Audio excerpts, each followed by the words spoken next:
today I want to share with you about two types of sins. ಈ ದಿನ ಸಭಾಪಾಲಕರು ಎರಡು ತರವಾಗಿರುವಂತಹ ಪಾಪಗಳ ಕುರಿತು ಸಾರಲಾಗಿದ್ದಾರೆ. There are spiritual sins, there are physical sins. ಆತ್ಮೀಯವಾಗಿರುವಂಥ ಪಾಪಗಳಿದೆ, ಶಾರೀರಿಕವಾಗಿರುವಂಥ ಪಾಪಗಳಿದೆ. So you must know that what is spiritual sin, what is a physical sin. ನೀವು ತಿಳ್ಕೋಬೇಕು ಯಾವುದು ಆತ್ಮೀಯ ಪಾಪವು, ಯಾವುದು ಶಾರೀರಿಕ ಪಾಪವೆಂದು. Spiritual sins are very dangerous than physical sins.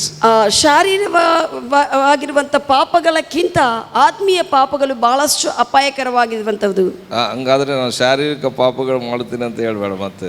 ಹಂಗಾದ್ರೆ say that I do physical sins because spiritual sins are more dangerous.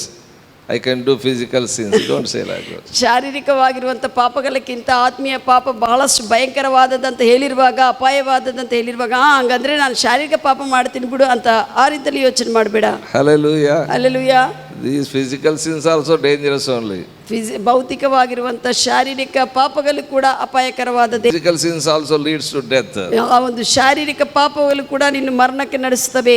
But you must know what all the spiritual sins, what all the physical sins. ಆದರೆ ನೀನು ತಿಳ್ಕೋಬೇಕು ಏನೇನು ಆತ್ಮೀಯ ಪಾಪಗಳಾಗಿದೆ, ಏನೇನು ಶಾರೀರಿಕ ಪಾಪಗಳಾಗಿದೆ ಎಂದು. First thing about spiritual sin is pride. ಮೊದಲನೇ ಆತ್ಮೀಯ ಪಾಪದಲ್ಲಿ ಗರ್ವವು ಅಂತ ಹೇಳ್ತಾ ಇದ್ದಾರೆ, ಗರ್ವವಿದೆ. Next rebellion. ನೆಕ್ಸ್ಟ್ ವಿರೋಧಿಸುವಂತ ಮನಸ್ಸು ಇರುವಂತ ಸ್ವಭಾವವು. Next stubbornness.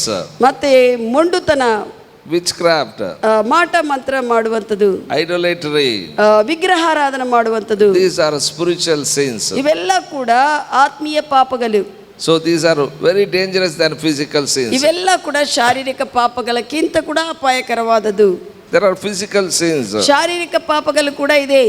Envying, ಹೇಗೆತನ, strife, ಜಗಳಗಳು, divisions, ವಿಚ್ಛೇದನಗಳು, anger, ಸಿಟ್ಟು, malice, ದುರುದ್ದೇಶಗಳು, blasphemy, ದೇವದೂಷಣ ಮಾಡುವುದು, filthy communication, ಕೆಟ್ಟ ಮಾತುಗಳ ಸಂಭಾಷಣಾ ಸಂಪರ್ಕ, theft, ಕಳ್ಳತನ ಮಾಡುವುದು, drunkenness, ಕುಡುಕುತನ, fornication, ಜಾರತ್ವವು, adultery, ವ್ಯಭಿಚಾರವು. These are all physical sins. ಇವೆಲ್ಲ ಕೂಡ ಶಾರೀರಿಕ ಪಾಪಗಳು. We shouldn't do both. ಎರಡು ಕೂಡ ನಾವು ಮಾಡಬಾರ್ದು. Because we are spiritual man, we dedicated our spirit, soul, body to God. ಯಾಕಂದ್ರೆ ನಾವು ಆತ್ಮ ಜನರು, ನಮ್ಮ ಆತ್ಮ ಪ್ರಾಣ ದೇಹವನ್ನು ದೇವರಿಗೆ ಒಪ್ಪಿಸಿದ್ದೇವೆ. First Thessalonians 5th chapter, ಮೊದಲನೇ ಥೆಸಲೋನಿಕ 5ನೇ ಅಧ್ಯಾಯ 23rd words. 23ನೇ ವಚನಕ್ಕೆ ಹೋಗಿರಿ. Here word of God says, ಇಲ್ಲಿ ದೇವರ ವಾಕ್ಯ ಹೇಳುತ್ತದೆ, very God of peace sanctify you wholly. ದೇವರ ಸಮಾಧಾನವು ನಿಮ್ಮನ್ನು ಪರಿಶುದ್ಧ ಮಾಡಲಿ. I pray God, your whole spirit, soul, body be preserved blamelessly unto the coming of our Lord Jesus Christ. ಆತ್ಮ ಪ್ರಾಣ ದೇಹವು ಎಲ್ಲ ಕೂಡ ಯೇಸು ಕ್ರಿಸ್ತನ ಬರವಣಿಗೆಯಲ್ಲಿ ಅದು ನಿಷ್ಕಲಂಕವಾಗಿ ಪರಿಶುದ್ಧವಾಗಿ ಕಾಣಿಸುವಂತೆ ನಾನು ಪ್ರಾರ್ಥಿಸ್ತಾ ಇದ್ದೇನೆ ಅಂತ. Amen. Amen. Not only spirit man, our body also must be preserved. ನಮ್ಮ ಬರೇ ಆತ್ಮ ಮನುಷ್ಯನು ಮಾತ್ರ ನಾವು ಯೇಸು ಸ್ವಾಮಿಯಿಂದ ಕಾಪಾಡಿಸಲ್ಪಡ್ತ ಆ ರೀತಿಯಲ್ಲ, ಆತ್ಮ ಪ್ರಾಣವು ಮನಸ್ಸು ಶರೀರವು ಕೂಡ ನಾವು ಕಾಪಾಡಿಕೊಳ್ಳಬೇಕು ಪರಿಶುದ್ಧವಾಗಿ. Amen. Amen. Your spirit, your soul, your body is important to God. ನಿನ್ನ ಆತ್ಮ ಮನುಷ್ಯನು ಪ್ರಾಣವು ದೇಹವು ಕೂಡ ದೇವರಿಗೆ ಪ್ರಾಮುಖ್ಯವಾದದ್ದು. You have to preserve your spirit, your soul, body holy unto the Lord.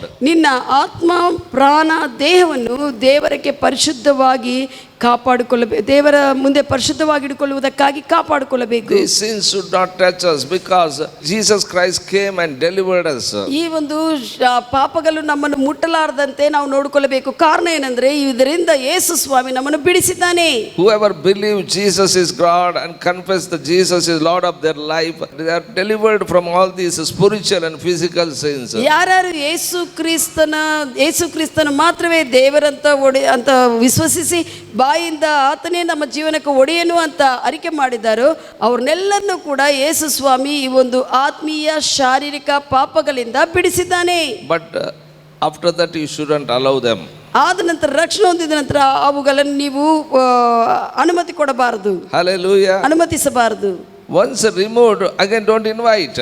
ಒಂದು ಸತಿ ತೆಗೆದು ಹಾಕಲ್ಪಟ್ಟಿದೆ, ಮತ್ತೆ ಅದನ್ನು ಆಹ್ವಾನ ಮಾಡಬೇಡ. Jesus Christ removed. ಯೇಸುವು ತೆಗೆದು ಹಾಕಿದ್ದಾನೆ. When you said Jesus is Lord of your life, he removed. ಯೇಸು ಕ್ರಿಸ್ತನೇ ನನ್ನ ಜೀವನಕ್ಕೆ ಒಡೆಯನಂತ ಹೇಳಿರುವಾಗ ಆತನ ಅದನ್ನು ಸಂಪೂರ್ಣವಾಗಿ ಆ ವಿಷಯಗಳನ್ನು ತೆಗೆದು ಹಾಕಿದ್ದಾನೆ. He made you righteousness of God. ಆತ ನಿನ್ನನ್ನು ದೇವರ ನೀತಿಯಾಗಿ ಮಾಡಿದ್ದಾನೆ. He made you holy. ನಿನ್ನನ್ನು ಪರಿಶುದ್ಧನಾಗಿ ಮಾಡಿದ್ದಾನೆ. Hallelujah. Hallelujah. Again, don't invite those things. ಮತ್ತೆ ಆ ಲೋಕದ ವಿಷಯಗಳನ್ನು ನೀನು ಆಹ್ವಾನ ಮಾಡಬೇಡ. Hallelujah. Hallelujah. Pride is a spiritual sin. ಗರ್ವವನ್ನುವಂಥದ್ದು ಆತ್ಮೀಯ ಪಾಪವಾಗಿದೆ. You cannot define pride except through the word of God. ದೇವರ ವಾಕ್ಯವನ್ನು ಬಿಟ್ಟು ನೀನು ಸ್ವಂತವಾಗಿ ಇದು ಗರ್ವ ಅಂತ ವಿವರಿಸುವುದಕ್ಕೆ ಆಗುವುದಿಲ್ಲ. Hallelujah. Hallelujah. You cannot say with your thinking that oh, that person is a prideful man. ನಿನ್ನ ಸ್ವಂತ ಆಲೋಚನೆಗಳಿಂದ ಆ ಮನುಷ್ಯನು ಗರ್ವಿಷ್ಠಿ ಅಂತ ಹೇಳುವುದಕ್ಕೆ ಆಗುವುದಿಲ್ಲ. Because you are thinking that he is a pride. ಯಾಕಂದ್ರೆ ಅದು ನಿನ್ನ ಯೋಚನೆ, ಸ್ವಂತ ಯೋಚನೆ ಆಗಿದೆ ಆ ವ್ಯಕ್ತಿ ಗರ್ವಿಷ್ಠಿ ಎಂದು. That does not mean he is a proud. ಅದನ್ನ ಅರ್ಥ ನಿನ್ನ ಆಲೋಚನೆಗಳು ಇರುವುದರಿಂದ ಆತನೇನೋ ಗರ್ವಿಷ್ಠಿ ಅಂತಲ್ಲ. Because pride is in the spirit. Pride, ಗರ್ವವನ್ನುವಂಥದ್ದು ಆತ್ಮದಲ್ಲಿ ಇರುವಂತ ವಿಷಯ, ಆತ್ಮಕ್ಕೆ ಸಂಬಂಧಿಸಲ್ಪಟ್ಟಿದ್ದು. Only God will judge pride. ಆ ಗರ್ವಿಷ್ಠವಾಗಿರುವಂತ ವಿಷಯಗಳನ್ನು ದೇವರು ಮಾತ್ರನೇ ನ್ಯಾಯ ತೀರಿಸ್ತಾನೆ. Hallelujah. Hallelujah. In Isaiah 14 chapter 14th verse, ಯೆಶಾಯ ಗ್ರಂಥ 14ನೇ ವಚನದಲ್ಲಿ here Lucifer said, ಇಲ್ಲಿ ಲೂಸಿಫರ್ ಹೇಳ್ತಾ ಇದ್ದಾನೆ, Satan who is before Lucifer was a Lucifer. ಆ ಸಾತಾನು ಆಗೋದಕ್ಕೆ ಮುಂಚೆ ಆತನು ಲೂಸಿಫರ್ ಆಗಿ ಕಾರ್ಯ ಮಾಡ್ತಾ ಇದ್ದನು. He is an archangel. ಆತನು ಪ್ರಧಾನ ದೂತನಾಗಿದ್ದನು. God has given us such a position. ದೇವರು ಬಹಳ ಉನ್ನತ ಮಟ್ಟ ಸ್ಥಾನವನ್ನು ಕೊಟ್ಟಿದ್ದಾರೆ ಲೂಸಿಫರ್ಗೆ. What he thought, ಆ ಲೂಸಿಫರ್ ಏನು ಯೋಚನೆ ಮಾಡಿದಾನೆಂದ್ರೆ, I will ascend above clouds. ನಾನು ಮೇಘಗಳ ಮೇಲೆ ಯಾರಿ ಹೋಗುತ್ತೇನೆ ಉನ್ನತಕ್ಕೆ. I will be like the most high. ನಾನು ಉನ್ನತನಾಗಿರುವಂತ ಆತನಕ್ಕೆ ಹಾಗೆ ಇರುತ್ತೇನೆ ಅಂತ ಹೇಳ್ತಾ ಇದ್ದಾನೆ. What God has given to him is not satisfied. ದೇವರು ಏನು ಆತನಿಗೆ ಕೊಟ್ಟಿದ್ದಾನೋ ಸ್ಥಾನ, ಅದರಲ್ಲಿ ಸಂತೃಪ್ತಿ ಹೊಂದಲಿಲ್ಲ. He want to be above that what God has given. ದೇವರು ಕೊಟ್ಟಿರುವಂತ ವಿಷಯಕ್ಕಿಂತ ಇನ್ನೂ ಉನ್ನತವಾಗಿ ಏನೋ ಮಾಡಬೇಕಂತ ಇದನು. So where God placed, there we must be faithful. ಎಲ್ಲಿ ದೇವರು ನಮ್ಮನ್ನು ನೇಮಿಸಿರ್ತಾನೋ, ಸ್ಥಾನ ಕೊಟ್ಟಿರ್ತಾನೋ, ಅಲ್ಲಿ ನಾವು ನಂಬಿಗಸ್ತರಾಗಿ ಆತನು ಸೇವಿಸಬೇಕು. If you want to be above, only God has to promote. ಒಂದು ವೇಳೆ ನೀನು ಅದಕ್ಕಿಂತ ಮೇಲೆಗೆ ಹೋಗ್ಬೇಕಂದ್ರೆ ದೇವರೇ ನಿನ್ನನ್ನು ದೇವರೇ ನಿನಗೆ ಉತ್ತೀರ್ಣತೆ ಕೊಡಬೇಕು. Don't try to move from there. ನೀನೇ ಸ್ವಂತವಾಗಿ ಅಲ್ಲಿಂದ ನೀನು ಮೇಲಕ್ಕೆ ಏರುವುದಕ್ಕೆ ಪ್ರಯತ್ನಿಸಬೇಡ. Hallelujah. Hallelujah. Some people they murder someone, they will get promotion. ಕೆಲವು ಜನರನ್ನು ಹತ್ಯೆ ಮಾಡಿ ಅವರು ಪ್ರಮೋಷನ್ ತೆಗೆದುಕೊಳ್ಳುತ್ತಾರೆ. Some people they cheat others, get money. ಕೆಲವರು ಇತರರನ್ನು ಮೋಸಪಡಿಸಿ ಅವರು ಹಣಕಾಸು ಸಂಪಾದನೆ ಮಾಡ್ತಾರೆ. I tell you, this is our worldly way. ಇವೆಲ್ಲ ಕೂಡ ಲೋಕದ ಮಾರ್ಗವಾಗಿದೆ. That is a pride. Because of pride they are doing that. ಅವೆಲ್ಲ ಗರ್ವಿಷ್ಠತನದಿಂದ ಅವ್ರು ಮೇಲಕ್ಕೆ ಹೋಗ್ಬೇಕಂತ ಅವ್ರು ಮಾಡ್ತಾ ಇದ್ದಾರೆ. This is all satanic thinking. ಇವೆಲ್ಲ ಕೂಡ ಸಾತಾನ ಯೋಚನೆ ಆಗಿದೆ. They are not satisfied what God has given to them. ದೇವರು ತನಗೆ ಕೊಟ್ಟಿರುವಂತ ವಿಷಯಗಳಲ್ಲಿ ಅವರು ಸಂತೃಪ್ತರಾಗಲಿಲ್ಲ. So we must be satisfied what we have. ನಮಗೂ ಏನು ದೇವರು ಕೊಟ್ಟಿದ್ದಾನೋ ಅದರಲ್ಲಿ ಸಂತೃಪ್ತಿಯಾಗಿರುವುದು ಕಲಿಯಬೇಕು. Hallelujah. Hallelujah. If you don't satisfied, you have to do something wrong and get something more. ನೀನು ಸಂತೃಪ್ತಿ ಹೊಂದದೇ ಇದ್ರೆ ಏನೋ ತಪ್ಪು ಮಾಡಬೇಕು, ಇನ್ನೂ ಏನೋ ವಿಷಯಗಳು ಮಾಡಬೇಕಾಗುತ್ತದೆ. Hallelujah. So you should be satisfied where God placed what God has given to you. ದೇವರು ನಿನ್ನನ್ನು ಯಾವ ಸ್ಥಾನದಲ್ಲಿ ಇಟ್ಟಿದ್ದಾನೋ, ಏನು ನಿನಗೂ ಕೊಟ್ಟಿದ್ದಾನೋ ಅದರಲ್ಲಿ ನೀನು ಸಂತೃಪ್ತನಾಗಿರಬೇಕು. That is pride. If you don't satisfy, ನೀನು ಸಂತೃಪ್ತಿ ಹೊಂದದೇ ಇರುವಾಗ ಅದು ಗರ್ವವನ್ನು ತೋರಿಸುತ್ತದೆ. some husbands they don't satisfied with wives, they go for another woman. ಕೆಲವು ಗಂಡಂದಿರು ತನ್ನ ಹೆಂಡತಿಯಿಂದ ಸಂತೃಪ್ತಿ ಹೊಂದದೆ ಅವರು ಇನ್ನೊಬ್ಬ ಹೆಂಡತಿ ವ್ಯಭಿಚಾರಕ್ಕೆ ಹೋಗ್ತಾರೆ. Some ladies they don't satisfied with husband, they go for some other man. ಕೆಲವು ಹೆಂಡತಿಗಳು ತನ್ನ ಗಂಡನಿಂದ ಸಂತೃಪ್ತಿ ಹೊಂದದೆ ಇತರ ಗಂಡು ಮಕ್ಕಳ ಹತ್ರ ಹೋಗ್ತಾ ಇರ್ತಾರೆ ವ್ಯಭಿಚಾರಕ್ಕೆ. That is a pride. ಅದೆಲ್ಲ ಕೂಡ ಗರ್ವವಾಗಿದೆ. That is a spiritual sin. ಇದು ಆತ್ಮೀಯ ಪಾಪವಾಗಿದೆ. That's what we must be very careful. ಜಾಗೃತಿಯಾಗಿರಬೇಕು. Hallelujah. Hallelujah. Don't expect more than what God has given to you. ದೇವರು ನಿನಗೆ ಕೊಟ್ಟಿರುವ ವಿಷಯಕ್ಕಿಂತ ಹೆಚ್ಚಾಗಿ ನೀನು ಎದುರು ನೋಡಬೇಡ. You ask God, He will give liberally. ಒಂದು ವೇಳೆ ನೀನು ದೇವರನ್ನು ಕೇಳುವಾಗ ಆತನೇ ನಿನಗೆ ಕೊಡುತ್ತಾನೆ. Amen. Amen. Second thing, rebellion. ಎರಡನೇದು ವಿರೋಧಿಸುವಂತ ಸ್ವಭಾವವು. That is a spiritual sin. ಇದು ಆತ್ಮೀಯ ಪಾಪವಾಗಿದೆ. What is rebellion? ವಿರೋಧಿಸುವಂತದಂದ್ರೆ ಏನು? Bible says 1 Samuel 15 chapter 23rd verse. ಮೊದಲನೇ ಸಮುವೇಲನು 15ನೇ ಅಧ್ಯಾಯ 23ನೇ ವಚನ ಹೇಳುತ್ತದೆ. Rebellion is like a witchcraft. ಆ ಒಂದು ವಿರೋಧಿಸುವಂತದ್ದು ಒಂದು ಕನಿ ಮಾಡುವಂತ ಪಾಪಕ್ಕೆ ಸಮಾನ. God said to Saul, ಸೌಲನಿಗೆ ದೇವರು ಹೇಳಿದ್ದಾರೆ, to go and destroy Amalekite. ನೀವು ಹೋಗಿ ಅಮಾಲೇಕ್ಯರನ್ನೆಲ್ಲರನ್ನೂ ಕೂಡ ಸಂಹರಿಸು ಎಂದು. What God said to Saul, he partially obeyed. ದೇವರು ಸೌಲನಿಗೆ ಏನು ಹೇಳಿದಾನೋ ಏನು ಇಟ್ಟಿದ್ದಾನೋ ಅದನ್ನು ಈತನು ಪಾಕ್ಷಿಕವಾಗಿ ಸ್ವಲ್ಪ ಮಟ್ಟಿಗೆ ವಿಧೇಯ ತೋರಿಸಿದಾನೆ, ಅಸಂಪೂರ್ಣವಾಗಿ. That is a stubbornness. ಅದೇ ಒಂದು ಮೊಂಡುತನ. You don't want to do everything what God said. ದೇವರು ಹೇಳಿದೆಲ್ಲ ಮಾಡುವುದು ಆತನಿಗೆ ಇಷ್ಟ ಇಲ್ಲ. Some we wanted to do, some don't want to do. ಕೆಲವೇನೋ ಮಾಡಬೇಕು, ಕೆಲವು ಮಾಡಲಾರ್ದಂಗೆ ಇರಬೇಕು. The same way many Christians, they don't want to do everything what it is written in the Bible. ಹಾಗೆಯೇ ಅನೇಕ ಕ್ರೈಸ್ತವರು ವಾಕ್ಯದಲ್ಲಿ ಏನೇನು ಬರೆಯಲ್ಪಟ್ಟಿದೆ ಎಲ್ಲ ಕೂಡ ಮಾಡುವುದಿಲ್ಲ. Some they obey, some they don't obey. ಕೆಲವು ವಿಷಯಗಳಿಗೆ ವಿಧೇಯ ತೋರಿಸ್ತಾರೆ, ಕೆಲವು ವಿಷಯಗಳಿಗೆ ಅವಿಧೇಯ ತೋರಿಸ್ತಾರೆ. That is a stubbornness. ಅದು ಏನಂದ್ರೆ ಮೊಂಡುತನ. Don't live as you like. ನಿಮ್ಗೆ ಇಷ್ಟ ಬಂದಂಗ ಇರಬೇಡ್ರಿ. He is our boss. ಯಾಕಂದ್ರೆ ಕರ್ತನೇ ನಮ್ಮ ಯಜಮಾನನು. Hallelujah. Hallelujah. We have to serve him. ನಾವು ಆತನನ್ನು ಸೇವಿಸಬೇಕು. We are not boss for ourselves. ನಮಗಾಗಿ ನಾವೇ ನಮ್ಮ ಮೇಲೆ ಯಜಮಾನರಲ್ಲ. When you submit, when you say that Jesus is the Lord of your life, he is a boss over you. ಆತನೇ ಯೇಸು ಕ್ರಿಸ್ತನೇ ನನ್ನ ಜೀವನಕ್ಕೆ ಒಡೆಯನು ಅಂತ ಹೇಳಿದಾಗ ಆತನೇ ನಮ್ಮ ಮೇಲೆ ಯಜಮಾನನು. You cannot live your own. ನಿನ್ನ ಸ್ವಂತವಾಗಿ ನೀನು ಇಷ್ಟ ಬಂದಾಗ ಜೀವಿಸುವುದಿಲ್ಲ. Because you only appointed Jesus is the Lord of your life. ಯಾಕಂದ್ರೆ ನೀನೇ ಆತನು ನೇಮಿಸಿದೀಯಾ ನನ್ನ ಮೇಲೆ ನೀನೇ ಒಡೆಯನೆಂದು. How can you choose your own choice? ಹೇಗೆ ನಿನ್ನ ಸ್ವಂತ ನಿರ್ಣಯಗಳು ನೀನು ಆರಿಸಿಕೊಳ್ಳುತ್ತಿ? If you are chosen some Lord over your life, how can you choose yourself? ನಿನಗೆ ನೀನೇ ಹೇಗೆ ವಿಷಯಗಳನ್ನು ಆರಿಸಿಕೊಳ್ತಿ? Amen. Amen. If Jesus is Lord your life, you cannot choose what business you can do. ಯೇಸು ಕ್ರಿಸ್ತನು ನಿನ್ನ ಒಡೆಯನಂತ ಹೇಳಿರುವಾಗ ನಿನ್ನ ಏನು ವ್ಯಾಪಾರ ಮಾಡಬೇಕೋ ಆತನಿಂದನೇ ನೀನು ಆರಿಸಿಕೊಳ್ಳಬೇಕು. You cannot choose what job you have to do. ನೀವು ಯಾವ ಕೆಲಸ ಮಾಡಬೇಕೋ ನೀನು ಸ್ವಂತವಾಗಿ ನಿರ್ಣಯ ಮಾಡುವುದಿಲ್ಲ. You cannot choose to whom you get married. ಯಾರನ್ನ ನಾನು ಮದುವೆ ಮಾಡ್ಕೋಬೇಕೋ ನೀನು ಸ್ವಂತವಾಗಿ ನಿರ್ಣಯ ಮಾಡುವುದಿಲ್ಲ. Where you have to live. ಎಲ್ಲಿ ಜೀವಿಸಬೇಕೋ ನೀನು ಸ್ವಂತವಾಗಿ ನಿರ್ಣಯ ಮಾಡುವುದಿಲ್ಲ. Jesus is the Lord of your life. ಯಾಕಂದ್ರೆ ಯೇಸು ನಿನ್ನ ಜೀವನಕ್ಕೆ ಒಡೆಯನು. You must take permission from him. ಆತನಿಂದ ನೀನು ಅನುಮತಿ ತೆಗೆದುಕೊಳ್ಳಬೇಕು. Hallelujah. Hallelujah. Ask him, he will direct you. ನೀನು ಆತನ್ನು ಕೇಳುವಾಗ ಆತನ್ನು ಜೋಕೆ ಪಡಿಸ್ಕೊಂತ ಹೇಳುವಾಗ ಆತನು ನಿನ್ನನ್ನು ನಡೆಸುತ್ತಾನೆ. Because he is the Lord of your life. ಯಾಕಂದ್ರೆ ಆತನು ನಿನ್ನ ಜೀವನಕ್ಕೆ ಕರ್ತನು You will ಒಡೆಯನು. say what is his will in your life. ಆತನು ಹೇಳುತ್ತಾನೆ ನಿನ್ನ ಜೀವನದಲ್ಲಿ ಆತನ ಚಿತ್ತವು ಉದ್ದೇಶವೇನಾಗಿದೆ ಎಂದು. He likes you to prosper. ಆತನಿಗೆ ಇಷ್ಟ ಏನಂದ್ರೆ ನೀನು ಅಭಿವೃದ್ಧಿ ಹೊಂದುವುದು ಆತನಿಗೆ ಇಷ್ಟ. If you go to him, I tell you, you will be successful. ನೀವು ಆತನೊಂದಿಗೆ ಹೋಗುವಾಗ ಆತನ ಹತ್ರ ಹೋಗುವಾಗ ನೀನು ಸಫಲತೆ ಹೊಂದಿತೀಯಾ? For your marriage, if you go to him, your marriage will be successful. ನಿನ್ನ ಮದುವೆಗಾಗಿ ನೀನು ಆತನ ಹತ್ರ ಹೋಗುವಾಗ ಆತನು ಕೊಟ್ಟಿರುವಂತ ವಿಷಯಗಳಿಂದ ಮಾಡುವಾಗ ನೀನು ಸಫಲತೆ ಹೊಂದಿತೀಯಾ ಮದುವೆ ಜೀವನದಲ್ಲಿ? If you go your own, I tell you, you will suffer. ಒಂದು ವೇಳೆ ನಿನ್ನ ಸ್ವಂತವಾಗಿ ವಿಷಯಗಳನ್ನ ಆರಿಸಿಕೊಂಡವಾಗ ನೀನು ಕಷ್ಟಪಡ್ತಿ. ಇವಾಗ ಮದುವೆ ಮಾಡ್ಕೊಂಡ್ಬಿಟ್ಟಿನಪ್ಪ ಮತ್ತೆ ಪ್ರಾರಂಭ ಮಾಡ್ತೀನಿ ಅಂತ ಹೇಳ್ಬೇಡ. ಮತ್ತೆ ಈಗ ಮದುವೆ ಮಾಡ್ಕೊಂಡಿದೆ ಈಗ ಮತ್ತೆ ಬೇರೆ ದೇವರನ್ನ ಕೇಳ್ಕೊಂಡು ಮದುವೆ ಮಾಡ್ತೀನಿ ಅಂತ ಹೇಳ್ಬೇಡ. ಈಗ ಮತ್ತೆ ದೇವರಿಗೆ ಹೇಳಿ ಇನ್ನೊಂದು ಮದುವೆ ಮಾಡ್ಕೋತೀನಿ ಅಂತ ಹೇಳ್ಬೇಡ. Hallelujah. Hallelujah. ಅರ್ಥ ಆಗಿದೆ?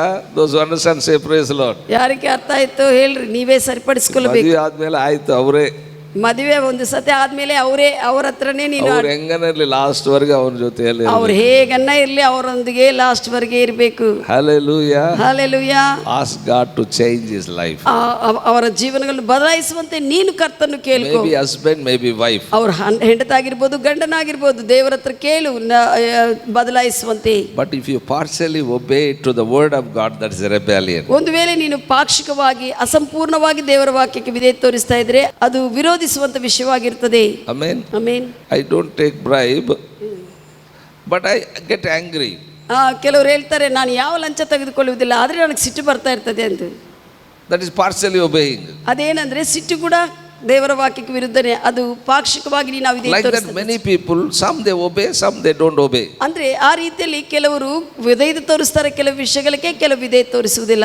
ಮದುವೆ ವಿಷಯದಲ್ಲಿ ಮಾತ್ರ ದೇವರಿಗೆ ಬಿಟ್ಟು ಕೊಡೋದಿಲ್ಲಪ್ಪ ನಾನು. ಮದುವೆ ವಿಷಯದಲ್ಲಿ ನಾನು ದೇವರನ್ನು ಬಿಟ್ಟು ಕೊಡುವುದಿಲ್ಲ. ವ್ಯಾಪಾರ ದೇವರು ಕೇಳಿ ಮಾಡ್ತೀನಿ. Business I do with his permission. ವ್ಯಾಪಾರ ಅಂದ್ರೆ ನನ್ನ ದೇವರನ್ನು ಕೇಳಿ ಮಾಡ್ತೀನಿ. ಮದುವೆ marriage I do my own choice. ಮದುವೆ ನನ್ನ ಸ್ವಂತ ನಿರ್ಣಯ ಅಂತ ಹೇಳ್ತಾರೆ. So that is a partially obedience. ಅದೇನಂದ್ರೆ ಅರ್ಧ ಒಂದು ಕಡೆ ವಿಧೇಯತೆ, ಇನ್ನೊಂದು ಅವಿಧೇಯತೆ. Hallelujah. Hallelujah. That is a rebellion in ಅದೆಲ್ಲ God's sight. ದೇವರ ಸನ್ನಿಧಿಯಲ್ಲಿ, ದೇವರ ದೃಷ್ಟಿಯಲ್ಲಿ ಅದು ವಿರೋಧಿಸುವಂತದ್ದು. Amen. Amen. Jesus is Lord over all your life. ಯೇಸು ಕ್ರಿಸ್ತನು ನಿನ್ನ ಜೀವನಕ್ಕೆ ಎಲ್ಲ ಕೂಡ ಒಡೆಯನಾಗಿದ್ದಾನೆ. Don't go for partially obedience. ಪಾಕ್ಷಿಕವಾಗಿ ಪಾಕ್ಷಿಕವಾಗಿ ವಿಧೇಯತೆಗೆ ಹೋಗಬೇಡ. This stubbornness and rebellion is equal to idolatry. ಈ ಒಂದು ವಿರೋಧಿಸುವಂತ ವಿಷಯವು, ಮುಂಡುತನ ಮಾಡುವಂಥದ್ದೆಲ್ಲ ಕೂಡ ವಿಗ್ರಹಾರಾಧನೆಗೆ ಸಮಾನ. Some people says I don't do idol worship. ಕೆಲವರು ಹೇಳ್ತಾರೆ ನಾನು ಯಾವ ವಿಗ್ರಹಾರಾಧನೆ Some ಮಾಡುವುದಿಲ್ಲ. Christians say ಕೆಲವು ಕ್ರೈಸ್ತರು ಹೇಳ್ತಾರೆ ನಾನು in my house no idol, I don't worship. ನಮ್ಮ ಮನೆಯಲ್ಲಿ ಯಾವ ವಿಗ್ರಹವಿಲ್ಲ, ನಾವು ಯಾವ ವಿಗ್ರಹಾರಾಧನೆ ಮಾಡುವುದಿಲ್ಲ ಎಂದು. But they only become idol for them. ಆದರೆ ಅವರ ಜೀವನಕ್ಕೆ ಅವರೇ ವಿಗ್ರಹವಾಗಿರ್ತಾರೆ. Are you with what I am saying? You worship yourself. ನೀನೇ ಆರಾಧಿಸ್ಕೊಳ್ತಾ ಇರ್ತೀವಿ ದೊಡ್ಡರಾಗಿ. So that is also idol worship. ಅದು ಕೂಡ ವಿಗ್ರಹಾರಾಧನೆ. Hallelujah. Hallelujah. Some people without any luxury they cannot live. ಕೆಲವರು ಆಡಂಬರವಾಗಿರುವಂಥ ಸದುಪಾಯಗಳಿಲ್ಲದೆ ಅವರು ಜೀವಿಸಲು ಆಗುವುದಿಲ್ಲ. So that is only they made that worship luxurious as an ಆ idol. ಒಂದು ಎಲ್ಲ ಲಕ್ಸುರಿಯಸ್ ಜೀವನ ಕೂಡ ಅದನ್ನು ವಿಗ್ರಹವಾಗಿ ಮಾಡಿಕೊಂಡಿದ್ದಾರೆ. So to whom you give importance more than God, that is idol. ನೀನು ಯಾವ ವಿಷಯಕ್ಕೆ ದೇವರಕ್ಕಿಂತ ಹೆಚ್ಚು ಪ್ರಾಮುಖ್ಯತೆ ಕೊಡ್ತೀಯೋ ಅದು ವಿಗ್ರಹಾರಾಧನೆ ಆಗುತ್ತದೆ. Some relatives are coming to your house, you don't come to the church service Sunday, so you made your relatives as idol. ಒಂದು ವೇಳೆ ನಿಮ್ಮ ಮನೆಗೆ ಸಂಬಂಧಿಕರು ಬಂದಿದ್ದಾರಂದ್ರೆ ಸಭೆ ಆರಾಧನೆಗೂ ಬರಲಾರ್ದಂಗ ನೀನು ಬಿಟ್ಟುಕೊಟ್ಟಿದೆ ಅಂದರೆ ನಿನ್ನ ಜೀವನದಲ್ಲಿ ಆ ಸಂಬಂಧಿಕರೇ ವಿಗ್ರಹಗಳಾಗಿದ್ದಾರೆ. Some people they will give their children more time than God. ಕೆಲವರು ದೇವರಕ್ಕಿಂತ ಮಕ್ಕಳಿಗೆ ಹೆಚ್ಚು ಸಮಯ ಕೊಡ್ತಾ ಇರ್ತಾರೆ. So they made their children as idol. ಅವರ ಮಕ್ಕಳನ್ನೇ ಅವರು ವಿಗ್ರಹವಾಗಿ ಮಾಡಿಕೊಂಡಿದ್ದಾರೆ. So I tell you, if you are like that, you are partially obeying God. ನೀವು ಆ ರೀತಿಯಲ್ಲಿದ್ರೆ ನೀನು ಪಾಕ್ಷಿಕವಾಗಿ ದೇವರಕ್ಕೆ ವಿಧೇಯತೆ ತೋರಿಸ್ತಾ ಇದೆ. That is like a witchcraft. ಅದೆಲ್ಲ ಕೂಡ ಮಾಟ ಮಂತ್ರಕ್ಕೆ ಸಮಾನ ಅಂತ ಹೇಳ್ತಾ ಇದ್ದಾರೆ. That is like a idolatry. ಅದು ವಿಗ್ರಹಾರಾಧನೆಗೆ ಸಮಾನ ಅಂತ ಹೇಳ್ತಾ ಇದ್ದಾರೆ. We must be very careful. Unknowingly those powers of darkness will control us. We cannot come out. ನಮಗೂ ಗೊತ್ತಿಲ್ಲದೆ ಆ ಕೆಟ್ಟ ಆತ್ಮಗಳು ಆ ದಿನದಲ್ಲಿ ಹಿಡ್ಕೊಂಡು ನಮಗೂ ವಿರುದ್ಧವಾಗಿ ಬಂದು ನಮ್ಮನ್ನು ವಶಪಡಿಸಿಕೊಂಡು ಕಷ್ಟಪಡಿಸ್ತವೆ. That's what when we know God's word make us free. ಅದಕ್ಕಾಗಿ ದೇವರ ವಾಕ್ಯವು ಗೊತ್ತಿದ್ದಾಗೆಲ್ಲ ಕೂಡ ಅದನ್ನು ಸ್ವೀಕರಿಸಿದ್ರೆ ಆ ವಾಕ್ಯವು ನಮ್ಮನ್ನು ಸ್ವತಂತ್ರನಾಗಿ ಮಾಡುತ್ತದೆ. Only truth will make us free. ದೇವರ ಸತ್ಯವು ಮಾತ್ರ ನಮ್ಮನ್ನು ಸ್ವತಂತ್ರನಾಗಿ ಮಾಡುತ್ತದೆ. No doctor will make you free.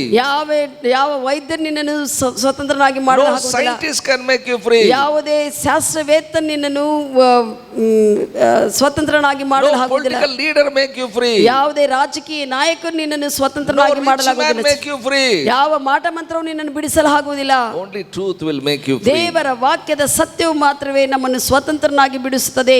Hallelujah. Many have a good motives. ಅನೇಕರಿಗೆ ಒಳ್ಳೆಯ ಉದ್ದೇಶಗಳುಂಟು. But good motives are not enough. ಬರೀ ಒಳ್ಳೆಯ ಉದ್ದೇಶಗಳು ಮಾತ್ರ ಸಾಕಾಗುವುದಿಲ್ಲ. There are many people, they have good motives in this world in various religions. ಅನೇಕ ಮತದಲ್ಲಿ, ಧರ್ಮದಲ್ಲಿ, ಈ ಲೋಕದಲ್ಲಿ ನಾವು ನೋಡ್ತೇವೆ ಒಳ್ಳೆಯ ಉದ್ದೇಶಗಳಿದೆ ಕೆಲವರಿಗೆ. But I tell you, those good motives is not only enough to be a Christian. ಆದ್ರೆ ಆ ಒಳ್ಳೆಯ ಉದ್ದೇಶಗಳು ಮಾತ್ರ ಕ್ರೈಸ್ತವನಾಗಿರುವುದಕ್ಕೆ ಆಗುವುದಿಲ್ಲ.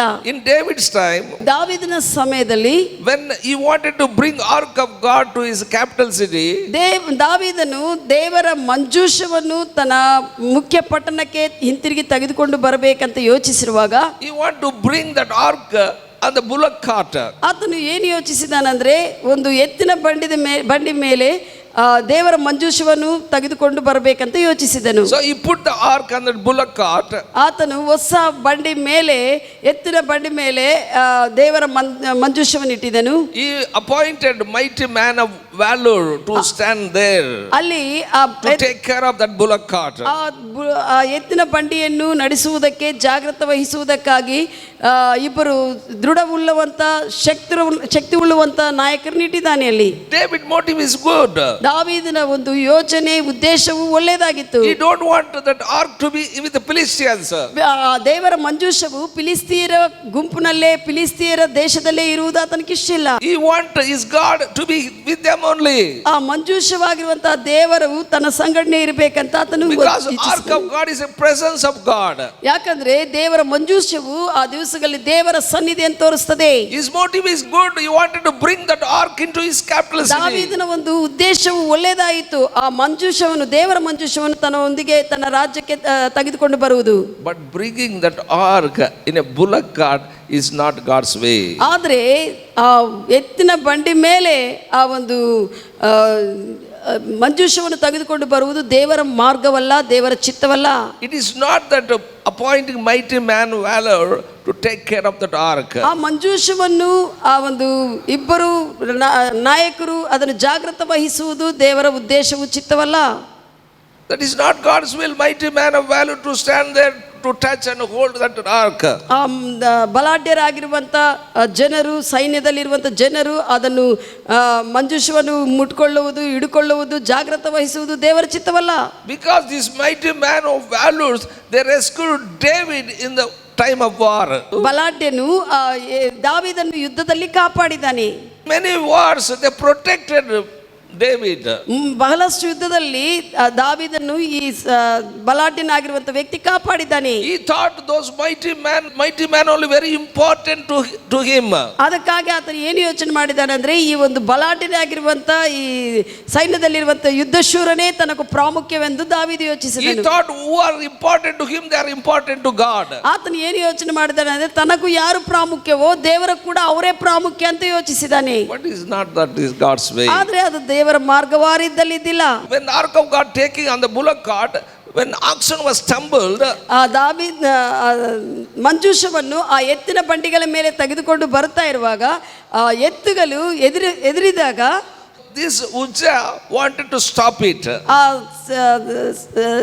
ಬಲಾಢ್ಯನಾಗಿರುವಂತ ಆತನ ಹೆಸರು ಉಜ್ಜ ಅದನ್ನು ನಿಲ್ಲಿಸುವುದಕ್ಕೆ ಪ್ರಯತ್ನ ಮಾಡಿದ್ದಾನೆ ಮಂಜೂಷವನ್ನು. 2 Samuel 6 chapter 7th verse.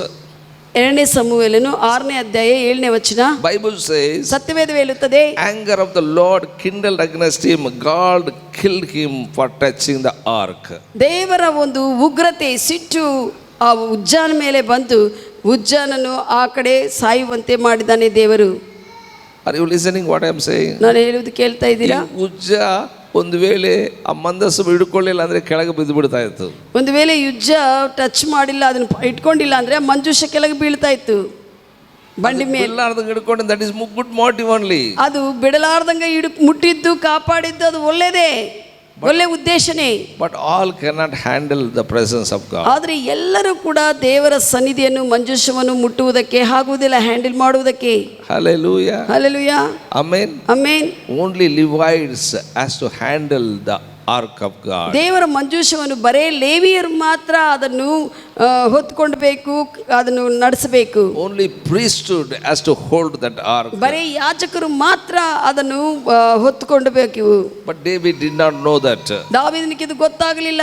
That's what we must be very careful. Something we obey, something we don't obey. ಅದಕ್ಕಾಗಿ ನಾವು ಜಾಗೃತವಲ್ಲವರಾಗಿರಬೇಕು. ಕೆಲವು ಸತಿ ಒಳ್ಳೆಯದಂತ ಅನ್ಕೊಂಡು ವಿಧೇಯ ತೋರಿಸ್ತೀವಿ, ಕೆಲವು ಅವಿಧೇಯ ತೋರಿಸ್ತೀವಿ. Amen. Amen. Are you understand what I am saying? ನಾನು ಹೇಳುವುದು ಕೇಳ್ತಾ ಇದ್ದೀರಾ? Don't be partially obey everything. ಪಾಕ್ಷಿಕವಾಗಿ ಸ್ವಲ್ಪ ಮಟ್ಟಿಗೂ ವಿಧೇಯತಲ್ಲ, ಎಲ್ಲ ವಿಷಯಗಳಲ್ಲಿ ವಿಧೇಯ ತೋರಿಸ್ರಿ. There was a man of God, Kenneth E. Hagin. ಒಬ್ಬ ದೈವ ಮನುಷ್ಯನಿದ್ದಾರೆ, ಕೆನ್ನಿತ್ ಇ ಹೇಗನ್ ಅನ್ನುವಂಥ ದೈವ ಮನುಷ್ಯನು. He was called in the office of a teacher. ಆತನು ದೇವರು ಬೋಧಕನ ಕಚೇರಿಗೆ ಕಲಿಸಿದ್ದಾನೆ. But he don't know.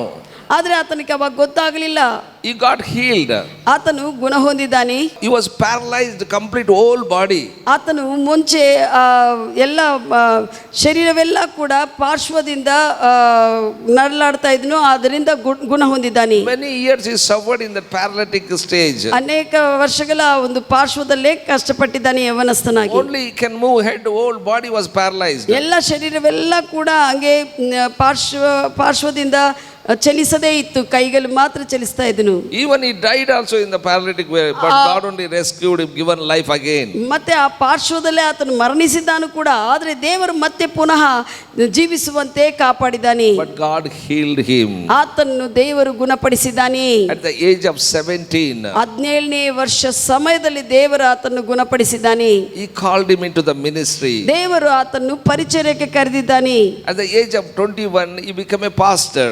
21ನೇ ವರ್ಷ ಸಮಯದಲ್ಲಿ ಆತನು ಸಭಾಪಾಲಕನಾದನು. Listen carefully. ಚೆನ್ನಾಗಿ ಕೇಳ್ರಿ. He was a teacher. There was a calling according to God. ದೇವರ ಉದ್ದೇಶಾನುಸಾರವಾಗಿ ಕರೆಗಳಿದೆ. ದೇವರು ಆತನ್ನು ಬೋಧಕನಾಗಿ ಕರೆದಿದ್ದಾನೆ. But he himself appointed as a pastor. ಆದ್ರೆ ಆತನು ತನ್ನ ಸ್ವಂತವಾಗಿ ಸಭಾಪಾಲಕನಾಗಿ ತಾನು appoint ಮಾಡಿಕೊಂಡಿದ್ದಾನೆ. He was moving very fast. ಆತನು ಬಹಳಷ್ಟು ಚೆನ್ನಾಗಿ ಬೇಗನೆ ಎಲ್ಲ ವೃದ್ಧಿ ಹೊಂದುತ್ತಾ ನಡೆಸಲ್ಪಡ್ತಾ He was a good preacher. ಆತನು ಒಳ್ಳೆ ಚೆನ್ನಾಗಿರುವಂತ ಬೋಧಕನು. Even many prophecies coming out of his mouth. ಆತನ ಬಾಯಿಂದ ಅನೇಕ ಪ್ರವಚನಗಳು ನುಡಿತಾ ಇತ್ತು. He was enjoying that ministry more. ಆತನು ಈ ಸಭಾಪಾಲಕನ ಒಂದು ಪರಿಚರ್ಯವನ್ನು ಬಹಳಷ್ಟು ಸಂತೋಷದಿಂದ ಮಾಡ್ತಾ ಇದ್ದನು. He preferred to function as a pastor and preacher in that ministry. ಆ ಪರಿಚರ್ಯದಲ್ಲಿ ಸಭಾಪಾಲಕರಾಗಿ, ಒಂದು ಪ್ರೀಚರ್ ಆಗಿ, ಒಳ್ಳೆ ಪ್ರಸಂಗಿಯಾಗಿ ಕಾರ್ಯ ಮಾಡುವುದಕ್ಕೆ ಆತನು ಇಷ್ಟಪಟ್ಟಿದ್ದನು, ಪ್ರಾಮುಖ್ಯತೆ ಕೊಟ್ಟನು. He thought that only primary in his life. ಆತನ ಜೀವನದಲ್ಲಿ ಇದೇ ಪ್ರಾಮುಖ್ಯವಾದದ್ದು ಅಂತ ಯೋಚಿಸಿದನು. Like that he spent 14 years. ಆ ರೀತಿಯಲ್ಲಿ 14 ವರ್ಷ ಆತನು ಸಮಯವನ್ನು ಹಂಗೆ ಮುಂದುವರಿಸಿದನು. But one day he met with accident. ಆದ್ರೆ ಒಂದಿನ ಆತನಿಗೆ ಅಕಸ್ಮಾತ್ತಾಗಿ ಆಕ್ಸಿಡೆಂಟ್ ಆಗಿದೆ. His hand was broken. ಆತನ ಕೈ ಮುರಿದು ಹಾಕಲ್ಪಟ್ಟಿದೆ. Jesus appeared to him. ಯೇಸುವು ಆತನ್ನು ಭೇಟಿಯಾದನು. Hallelujah. Hallelujah. He appeared to him and said, ಆತನು ಯೇಸು ಆತನಿಗೆ ಪ್ರತ್ಯಕ್ಷಿಸಲ್ಪಟ್ಟು ಹೇಳಿದೇನೆಂದ್ರೆ, you had an accident because I tried to get your attention. ನಿನಗೂ ಅಪಘಾತ ಸಂಭವಿಸಿದೆ, ಕಾರಣ ನಾನು ನಿನ್ನ ದೃಷ್ಟಿ ನನ್ನ ಕಡೆ ತಿರುಗಿಸುವಂತೆ ಮಾಡಿದ್ದೀನಿ ಎಂದು. He asked, why, Lord? ಆವಾಗ ಆತನು ಕೇಳಿದನು, ದೈವ ಮನುಷ್ಯನು, ಯಾಕೆ ಸ್ವಾಮಿ ಎಂದು. If I would have not allowed this to happen to you, ಒಂದು ವೇಳೆ ಈ ಅಪಘಾತವು ನಿನಗೆ ಸಂಭವಿಸದೇ ನಾನು ಮಾಡದೇ ಇದ್ರೆ, you would have not given attention to me. ನನಗೆ ನೀನು ನಿನ್ನ ದೃಷ್ಟಿ ನನ್ನ ಮೇಲೆ ಇಡ್ತಾ ಇದ್ದಿಲ್ಲ. That time he was a 35 years old. ಆ ಸಮಯದಲ್ಲಿ ಆತನ ವಯಸ್ಸು 35 ವರ್ಷ. He came into the ministry 21, now 35 means after 14 years. ಆತನು ಪರಿಚರ್ಯೆಗೆ 21 ವರ್ಷಕ್ಕೆ ಬಂದಿದ್ದಾನೆ, 35 ವರ್ಷ, 14 ವರ್ಷ ಆಯಿತು. When this thing happened, he was 35. ಈ ಒಂದು ಘಟನೆ ಅಪಘಾತ ಸಂಭವಿಸಿರುವಾಗ ಆತನಿಗೆ 35 ವರ್ಷ. Are you with me what I am saying? God said, ದೇವರು ಹೇಳಿದ್ದಾರೆ, because you are not in teaching ministry, ನೀನು ಈ the ministry which I given to you, ನಾನು ನಿನಗೆ ಕೊಟ್ಟಿರುವಂತ ಆ ಒಂದು ಬೋಧಕನ ಪರಿಚರ್ಯದಲ್ಲಿ ನೀನು ಇರದೇ ಇದ್ದ ಕಾರಣ, you will not pass 55 years of age. ನೀನು 55 ವರ್ಷಕ್ಕಿಂತ ಹೆಚ್ಚು ಜೀವಿಸುವುದಿಲ್ಲ ಎಂದು. Listen very carefully. ಚೆನ್ನಾಗಿ ಕೇಳ್ರಿ. When we are not in a proper place, what God has given to us, I tell you, we may die early. ನಾವು ದೇವರು ನೇಮಿಸಿರುವಂಥ ಸ್ಥಳದಲ್ಲಿ, ಜಾಗದಲ್ಲಿ, ಕ್ರಮದಲ್ಲಿ ಇಲ್ಲದೇ ಇದ್ರೆ ಬೇಗನೆ ಕೂಡ ಸಾಯಬಹುದು. This is not mine, this is God's.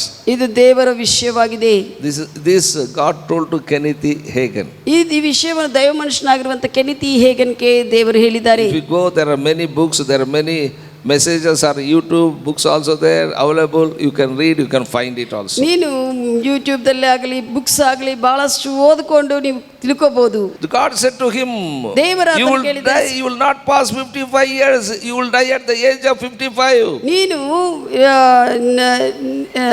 55 ವರ್ಷಕ್ಕಿಂತ ಹೆಚ್ಚಾಗಿ ಜೀವಿಸುವುದಿಲ್ಲ, ಅಲ್ಲೇ ಸಾಯ್ತೀವಿ ಅಂತ ಹೇಳಿದ್ದಾರೆ. Because your order, what you have chosen, that is against the order of the word of God for you.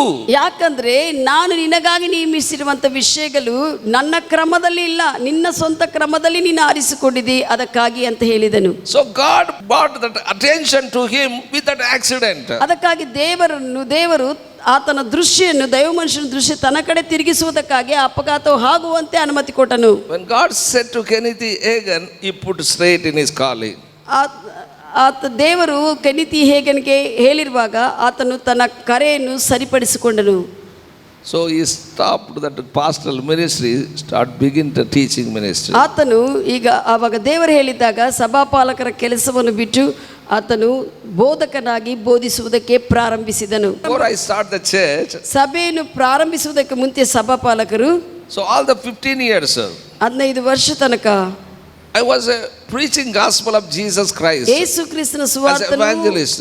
ಎವಾಂಜಲಿಸ್ಟ್ ಸುವಾರ್ತಿಕನಾಗಿ ಎಲ್ಲ ಕಡೆ ಹೋಗಿ ಸಾರ್ತಾ ಇದ್ರು. I was very much enjoyed in that ministry. ಆ ಒಂದು ಪರಿಚಯದಲ್ಲಿ ಬಹಳಷ್ಟು ಆನಂದಿಸ್ತಾ ಇದ್ರು. Even going to different places and preaching ಎಲ್ಲ ಬೇರೆ ಬೇರೆ ಸ್ಥಳಗಳಿಗೆ ಹೋಗಿ ಆ ಒಂದು ಸುವಾರ್ತಿಕರಾಗಿ ಕೆಲಸ ಮಾಡ್ತಿದ್ರು. After 15 years, God told me, I called you as a pastor, begin your ministry as a pastor. 15 ವರ್ಷ ಆದ ನಂತರ ದೇವರು ಹೇಳಿದ್ದಾರೆ, ನಾನು ಸಭಾಪಾಲಕರ ಕರೆದಿದೆ, ಸಭೆಯಿಂದ ನೀನು ಕೆಲಸವನ್ನು ಪ್ರಾರಂಭಿಸೆಂದು. Hallelujah. Hallelujah. 6 months I prayed to the Lord, Lord, what is my goal? 6 ತಿಂಗಳ ಬಿಡದೆ ಪ್ರಾರ್ಥಿಸಿ ನಿನ್ನ ಗಮ್ಯವು ನೀನು ಏನಿಟ್ಟಿದಿ ನನಗಾಗಿ ಅಂತ ಪ್ರಾರ್ಥಿಸಿದೆ. When they removed me from the membership of Methodist Church, I used to pray to the Lord. Methodist ಚರ್ಚ್ದಿಂದ membership ತೆಗೆದು ಹಾಕಿರುವಾಗ ಸಭಾಪಾಲಕರ ಆ ದಿವಸಗಳಲ್ಲಿ 6 ತಿಂಗಳು ಹಂಗೆ ಪ್ರಾರ್ಥಿಸಿದ್ದಾರೆ. They removed me not because of some corruption. ಏನೋ ತಪ್ಪು ಮಾಡಿದ ಕೆಟ್ಟದ್ದು ಮಾಡಿದ ತಪ್ಪು ಲಂಚ ತೆಗೆದು ಯಾವುದೋ ವಿಷಯದಿಂದ ಅವ್ರು ತೆಗೆದು ಹಾಕಲಿಲ್ಲ. Because people are coming to my house for prayer. ಯಾಕಂದ್ರೆ ಜನರು ಸಭಾಪಾಲಕರಿರುವಂತ ಕೋಣೆಗೆ ಪ್ರಾರ್ಥನೆಗಾಗಿ ಬರುತ್ತಾ ಇದರಿಂದ ಅವ್ರು ತೆಗೆದು ಹಾಕಿದ್ದಾರೆ. I used to take youth fellowship, many youths are coming and gathering, more than 50. ಆ ದಿವಸಗಳಲ್ಲಿ ಯವನಸ್ಥರ ಕೂಟವನ್ನು ತೆಗೆದುಕೊಳ್ತಾ ಇದ್ರು. ಯವನಸ್ಥರೆಲ್ಲರೂ ಕೂಡ 50 ಜನ ತನಕ ಎಲ್ಲರೂ ಬಂದು ಸೇರ್ತಾ ಇದ್ರು. All my house filled when I taking prayers. ಪ್ರಾರ್ಥನೆಗಳು ಏನಾದರೂ ತೆಗೆದುಕೊಂಡು ಮಾಡಿದ್ರೆ ಮನೆಯೆಲ್ಲ ತುಂಬಿಸ್ತಾ ಇದ್ದು ಜನರಿಂದ. So they thought that I am going to start a church. They feared. That's what they said, that you should not allow prayers at your home. Then only you will be the member of Methodist Church. Otherwise we will remove you. ಅವರು ಹೇಳಿದ್ದಾರೆ, ಮನೆಯಲ್ಲಿ ನೀವು ಯಾವ ಪ್ರಾರ್ಥನೆಗಳು ನಡೆಸಬಾರದು, ಆವಾಗ ಮಾತ್ರ ನೀವು Methodist ಚರ್ಚ್ನಲ್ಲಿ member ಆಗ್ತೀವಿ, ಇಲ್ಲದಿದ್ರೆ ತೆಗೆದು ಹಾಕ್ತೀವಿ. I request the pastor that time. ಆ ಸಮಯದಲ್ಲಿ ಆ ಸಭಾಪಾಲಕರಿಗೆ ಬೇಡಿಕೊಂಡಿದ್ದಾರೆ, This is my call. ಇದು ನನ್ನ ಕರೆ ಆಗಿದೆ. I cannot reject it. Prayers. ಪ್ರಾರ್ಥನೆಗಳನ್ನು ನಾನು ತಿರಸ್ಕರಿಸುವುದಿಲ್ಲ ಅಂತ ಹೇಳಿದ್ರು. For that reason I came here. ಆ ಒಂದು ಕಾರಣಕ್ಕಾಗಿ ದೇವರಿಟ್ಟಿರುವಂತ ಕಾರಣಕ್ಕಾಗಿ ನಾನು ಇಲ್ಲಿ ಬಂದಿದ್ದೇನೆ. People are coming to my room for prayers. I am not against the church. ನಾನು ಸಭೆಗೆ ವಿರುದ್ಧವಾಗಲ್ಲ, ಜನರು ಕುಟುಂಬ ಮನೆಗೆ ಪ್ರಾರ್ಥನೆಗಳಿಗೆ ಬರ್ತಾ ಇದ್ದಾರೆ, ಅವನು ಮಾಡ್ತಾ ಇದೆ. That is blessing to you only. ಅದು ನಿಮಗೆ ಆಸಕ್ತಿಕರವಾಗಿರುತ್ತದೆ ಎಂದು. I don't have any mind to start ministry or anything. ಯಾವುದೇ ಒಂದು ಪರಿಚರ್ಯೆ ಮಾಡಬೇಕಂತ ಮನಸ್ಸುನೇ ಇದ್ದಿಲ್ಲ. He is not ready to listen. Took the committee meeting and they passed that we will remove this Samuel from this membership of this church. ಅವಾಗ ಅವ್ರು ಏನು ಮಾಡಿದ್ದಾರೆ ಅಂದರೆ, ಕೇಳಲಾರ್ದಂಗನೆ ಅಂದರೆ ನಾನು ಎಷ್ಟು ಸಭಾಪಾಲಕರು ರಿಕ್ವೆಸ್ಟ್ ಮಾಡಿಕೊಂಡಿದ್ರು ಕೇಳದೆ ಅವರು ಕಮಿಟಿ ಮೀಟಿಂಗ್ ಏರ್ಪಾటు ಮಾಡಿ ಈ ಸ್ಯಾಮ್ಯಲ್ ಅವ್ರನ್ನು ತೆಗೆದು ಬಿಡ್ತಾ ಇದ್ದೇವೆ ಮೆಂಬರ್ಶಿಪ್ದಿಂದ ಅಂತ ತೆಗೆದು. Pastor announced from the pulpit, we are taking membership, this Samuel membership from the church now onwards. ಅವರು ಅನೌನ್ಸ್ ಮಾಡಿದ್ದಾರೆ, ಸಭೆ ಒಂದು ಆಲ್ಟರ್ ಮೇಲೆ ಇದ್ದುಕೊಂಡು ಸ್ಯಾಮ್ಯಲ್ನು ಇದರಿಂದ ತೆಗೆದು ಹಾಕ್ತಾ ಇದ್ವಿ ಮೆಂಬರ್ಶಿಪ್ ಎಂದು. I can go any church. ಅವಾಗ ಸಭಾಪಾಲಕರು ಯಾವುದೇ ಸಭೆಗೆ ಹೋಗಬೇಕಾಗಿತ್ತು. But I prayed to God. I cried and prayed why this happened. ಅವಾಗ ಸಭಾಪಾಲಕರು ಅತ್ತುತ್ತಾ ದೇವರ ಮುಂದೆ ಪ್ರಾರ್ಥಿಸ್ತಾರೆ, ಇದು ಯಾಕೆ ಹಂಗಾಗಿದೆ. Nearly 6 months I prayed. 6 ತಿಂಗಳ ಹಾಗೆ ಬಿಡದೆ ಪ್ರಾರ್ಥಿಸಿದರು. Then God told me that you have a ministry, the pastoral ministry. I am going to begin that. ಅವಾಗ ದೇವರು ಹೇಳಿದ್ದಾರೆ, ಮಾತನಾಡಿದ್ದಾರೆ, ನಾನು ನಿನಗೆ ಸಭಾಪಾಲಕರ ಪರಿಚಯ ಇಟ್ಟಿದ್ದೀನಿ, ಅದರಲ್ಲಿ ನೀನು ನಡೆಸು, ಅದರಲ್ಲೇ ನೀನು. Then I went to register office. I registered this ministry into government. ಅವಾಗ ರಿಜಿಸ್ಟರ್ ಆಫೀಸ್ಗೆ ಹೋಗಿ ಈ ಒಂದು ಪರಿಚರ್ಯನ್ನು ಗವರ್ನಮೆಂಟ್ ರಿಜಿಸ್ಟರ್ ಮಾಡಿದ್ದಾರೆ. Hallelujah. Hallelujah. This is not my opinion. ಇದು ಸಭಾಪಾಲಕರ ಸ್ವಂತ ಯೋಚನೆ ಅಲ್ಲ. ಸಭಾಪಾಲಕರು ಸ್ವಂತವಾಗಿ ಪಾಸ್ಟರ್ ಆಗಬೇಕಂತ ಯೋಚಿಸಲಿಲ್ಲ. Many people thought that Pastor Samuel resigned his job, become a pastor, we too also become a pastor. ಅನೇಕರು ಸಭಾಪಾಲಕರು ರಿಸೈನ್ ಮಾಡಿ ಪಾಸ್ಟರ್ ಆಗಿದ್ದಾರೆ, ಸ್ಯಾಮ್ಯಲ್ ಅವರು ನಾವು ಕೂಡ ರಿಸೈನ್ ಮಾಡಿ ಮಾಡ್ತೀವಿ ಎಂದು. I did not come on my own will. ಸ್ವಂತ ಚಿತ್ತದಿಂದ ಸಭಾಪಾಲಕರಾಗಲಿಲ್ಲ. So this Kenneth Hagin also, he set right his ministry. ಹಾಗೆಯೇ ಈ ಒಂದು ಕೆನಿತ್ ಹೇಗಿನ್ ಸಭಾಪಾಲಕ ದೈವ ಮನುಷ್ಯರು ಕೂಡ ತನ್ನ ಪರಿಚರ್ಯವನ್ನು ಕ್ರಮಪಡಿಸಿಕೊಂಡಿದ್ದಾರೆ. He put straight in his calling. ಆತನು ತನ್ನ ಸರಿಯಾಗಿರುವಂತ ದೇವರಿಗೆ ಇಟ್ಟಿರುವಂತ ಪರಿಚರ್ಯ ಕ್ರಮಕ್ಕೆ ಬಂದಿದ್ದಾರೆ. He began to teach the faith and healing. ಆತನು ಎಲ್ಲರಿಗೆ ಕೂಡ ವಿಶ್ವಾಸವನ್ನು ಮತ್ತೆ ಗುಣವನ್ನು ಹೇಗೆ ಹೊಂದಿಕೊಳ್ಳಬೇಕು ಬೋಧಿಸುವುದು ಪ್ರಾರಂಭಿಸಿದ್ದಾರೆ. He became a faith preacher. ಅವಾಗ ಆತನು ವಿಶ್ವಾಸದ ಬೋಧಕನಾಗಿ ಕರೆಯಲ್ಪಟ್ಟಿದ್ದಾನೆ ಆಗಿದ್ದಾನೆ. From all over the world they go to Kenneth E. Hagin. ಪ್ರಪಂಚದಲ್ಲಿ ಎಲ್ಲಾ ಕಡೆ ಕೂಡ ಜನರು ಆತನ ಹತ್ರ ಹೋಗ್ತಾ ಇದ್ರು ವಿಶ್ವಾಸದ The ಬೋಧಕ. doctrine is different. What is preaching? ಆತನು ಬೋಧಿಸುವಂತ ಬೋಧನೆ ವಿಭಿನ್ನವಾಗಿ ದೇವರ ಕ್ರಮದಲ್ಲಿತ್ತು. People are blessed from the world. ಆ ವಾಕ್ಯದಿಂದ ಪ್ರಪಂಚದಲ್ಲಿ ಎಲ್ಲಾ ಜನರು ಆತನ ವಾಕ್ಯದಿಂದ ಆಶೀರ್ವದಿಸಲ್ಪಟ್ಟಿದ್ದಾರೆ. God has moved in such a way the power of God flowed through him. ದೇವರು ಆತನ ಜೀವನದಲ್ಲಿ ದೇವರ ಶಕ್ತಿ ಹರಡುವಂತೆ ಪ್ರತ್ಯಕ್ಷವಾಗುವಂತೆ ಮಾಡಿದ್ದಾರೆ.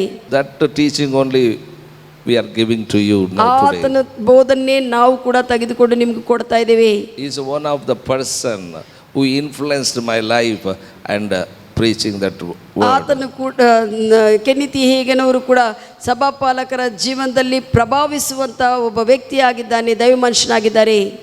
Those days I don't have money. I requested to others. They only xeroxed and given to me. ಅವನು ಸಭಾಪಾಲಕರು ಕೇಳಿಕೊಂಡಿರುವಾಗ ಅವರು Xerox ಕಾಪಿಗೆಲ್ಲ ಆತನ ಬರೆದಿರುವಂತ ಪುಸ್ತಕಗಳು ಕೆನ್ನಿತಿ ಹೇಗಿನ ಪುಸ್ತಕಗಳೆಲ್ಲ ಕೊಟ್ಟಿದ್ದಾರೆ. Even today also those books are there. ಈಗ ಕೂಡ ಆ ಪುಸ್ತಕಗಳು ಸಭಾಪಾಲಕರೊಂದಿಗೆ I ಇದೆ. read, come to know that what is the doctrine. Directly Jesus appeared, given doctrine. ಆ ವಾಕ್ಯ ಪುಸ್ತಕಗಳನ್ನು ಓದ್ತಾ ತಿಳ್ಕೊಂಡಿದ್ದಾರೆ. ಯೇಸು ಕ್ರಿಸ್ತನೇ ಪ್ರತ್ಯಕ್ಷನಾಗಿ ಆ ಒಂದು ಸಿದ್ಧಾಂತ ವಾಕ್ಯಗಳನ್ನು ಕೊಟ್ಟಿದ್ದಾರೆ. Many times he went to heaven ಅನೇಕ ಸತಿ ಆತನು ಪರಲೋಕಕ್ಕೆ ಎತ್ತಲ್ಪಟ್ಟಿದ್ದಾನೆ and taken the doctrine. ದೇವರಿಂದ ಆತನು ವಿಷಯಗಳನ್ನು ಪಡೆದುಕೊಂಡಿದ್ದಾನೆ. Hallelujah. Hallelujah. So now that doctrine I am preaching to you. ಆ ಒಂದು ಬೋಧನೆ ಈಗ ನಿಮ್ಗೆ ಬೋಧಿಸ್ತಾ ಇದ್ದಾರೆ. God said to him, ದೇವರು ಆ ದೈವ ಮನುಷ್ಯನಿಗೆ because you set righted your life, ನಿನ್ನ ಜೀವನವನ್ನು ನೀನು ಸರಿಪಡಿಸಿಕೊಂಡಿದ್ದ ಕಾರಣ he died at the age of 87. ಆತನು 87 ವರ್ಷಗಳಕ್ಕೆ ಆತನು ಮರಣಿಸಿದ್ದಾನೆ. Not 55. 50 ವರ್ಷಗಳಕ್ಕಲ್ಲ. Hallelujah. Hallelujah. At the age of 87, 87ನೇ ವರ್ಷದಲ್ಲಿ ಆತನು ಮರಣಿಸಿದ್ದಾನೆ. God said, your time is over, now you have to come. ದೇವರು ಹೇಳಿದಾನೆ, ಈಗ ನಿನ್ನ ಸಮಯ ಮುಗಿದಿದೆ, ಇನ್ನು ಬಾ ಮನೆಗೆ ಅಂತ. Not he was sick. ಆತನು ಏನು ಅನಾರೋಗ್ಯ ಆಗಲಿಲ್ಲ. No disease, no sickness. ಯಾವ ವ್ಯಾಧಿ ರೋಗವು ಏನಿದ್ದಿಲ್ಲ. ಯಾ ನೆಗಡಿ ಇಲ್ಲ, ಯಾ ಕೆಮ್ಮು ಇಲ್ಲ. ನಗಡಿಲ್ಲ. He was perfectly all right. ಆತನು ಪರಿಪೂರ್ಣವಾಗಿ Morning he ಸರಿಯಾಗಿ got up and cooked his own breakfast. ಮುಂಜಾನೆ ಸಮಯದಲ್ಲಿ ಆತನೇ breakfast ಮಾಡ್ಕೊಂತಾನೆ. He told his wife, I'm leaving this place. ಆತನು ಹೇಳಿದ್ದಾನೆ, ನಾನೀಗ ಸ್ಥಳವನ್ನು ಬಿಟ್ಟು ಹೋಗ್ತಾ ಇದ್ದೇನೆ ಅಂತ ಅವರ ಹೆಂಡತಿಗೆ ಹೇಳಿದ್ದಾನೆ.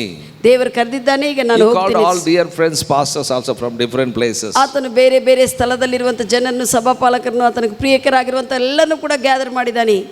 What all the meetings fixed, he cancelled. ಏನೇನು ಮೀಟಿಂಗ್ಸ್ ಇನ್ನು ಫಿಕ್ಸ್ ಮಾಡಿಕೊಂಡಿದ್ದಾನೋ ಕ್ಯಾನ್ಸಲ್ ಮಾಡಿದ್ದಾನೆ. Because I'm passing away this day. ಈಗ ಈ ದಿನ ನಾನು ಹೋಗುತ್ತಾ going to be with the Lord. ನಾನು ಕರ್ತನೊಂದಿಗೆ ಇರುವುದಕ್ಕೆ ಹೋಗ್ತಾ ಇದ್ದೇನೆ ಅಂತ ಹೇಳಿ Feast given. ದೊಡ್ಡ ಊಟ ಪರಿಚರ್ಯ ಎಲ್ಲರಿಗೆ ಹಬ್ಬಕ್ಕೆ ರೀತಿಯಲ್ಲಿ ಮಾಡಿದ್ದಾನೆ. Then he went to be with the Lord. ಆದ ನಂತರ ಆತನು ಕರ್ತನೊಂದಿಗೆ ಸೇರಿದನು. That is a life of Christian. ಅದೇ ಕ್ರೈಸ್ತವ ಜೀವನ ಹಾಗಿರಬೇಕು. Hallelujah. ಹಲ್ಲೆಲೂಯಾ. ಯಾವುದು ಅನಾರೋಗ್ಯ ಬಂದು ರೋಗಗಳು ಬಂದು ಕೊಳುತೋಗಿ ಸತ್ತೋಗೋದು ದೇವರ ಚಿತ್ತವಲ್ಲ. ಆಮೇನ್. You resist that. That is not God's will in your life. ನಿನ್ನ ಜೀವನದಲ್ಲಿ ವಿರೋಧವಾಗಿರುವಂತ ವಿಷಯಗಳನ್ನು ನೀನು ತಿರಸ್ಕರಿಸಬೇಕು. ಅದು resist disease, resist sickness. ಅನಾರೋಗ್ಯವನ್ನು ಎಲ್ಲ ವಿಷಯಗಳನ್ನು ಕಾಯಿಲೆಗಳನ್ನು ಎದುರಿಸು. That came to pass through you. ಅವು ಬಂದು ನಿನ್ನನ್ನು ಬಿಟ್ಟು ಮತ್ತೆ ಹೋಗುವುದಕ್ಕೆ ಅವು ಬಂದಿದ್ದೇವೆ. Because our body is a temple of the Holy Ghost. ಯಾಕಂದ್ರೆ ನಮ್ಮ ಶರೀರವು ದೇವರ ಆಲಯವಾಗಿದೆ. God dwells in us. ದೇವರೇ ನಮ್ಮಲ್ಲಿ ನಿವಾಸ ಮಾಡ್ತಾ ಇದ್ದಾರೆ. How can they stay in God's presence? ದೇವರ ಸನ್ನಿಧಿಯಲ್ಲಿ ಹೇಗೆ ಅವು ಹಂಗೇ ಇರುತ್ತವೆ. When Uzzah touched that ark, he was died. ಉಜ್ಜನು ಆ ಒಂದು ದೇವರ ಮಂಜೂಷವನ್ನು ಮುಟ್ಟಿದಾಗ ಮರಣಿಸಿದನು. How can these demons can stay in our body? ಮಂಜೂಷವನ್ನು ಮುಟ್ಟಿದ್ರೇ ಆತನು ಆಗಿದಾಗ ಹೇಗೆ ಈ ದೆವ್ವಗಳು ನಮ್ಮ ಶರೀರವು ದೇವರ ಆಲಯವಾಗಿರುವಂತ ನಮ್ಮ ಶರೀರವನ್ನು ಮುಟ್ಟಿದ್ರೆ ಅವು ಹಂಗೆ ಇರುವುದಕ್ಕೆ ಆಗುತ್ತವೆ. Romans 8:11 word said, ರೋಮ 8:11 ಹೇಳುತ್ತದೆ, the one who raised Jesus Christ from the dead is dwells in you. ಯೇಸು ಕ್ರಿಸ್ತನು ಸತ್ರೊಳಗಿಂದ ಮೇಲಕ್ಕೆ ಎಬ್ಬಿಸಿರುವಂತ ಅದೇ ಪವಿತ್ರಾತ್ಮ ನಿಮ್ಮಲ್ಲಿ ನೆಲೆಗೊಂಡಿದ್ದಾರೆ. Amen. ಆಮೆನ್.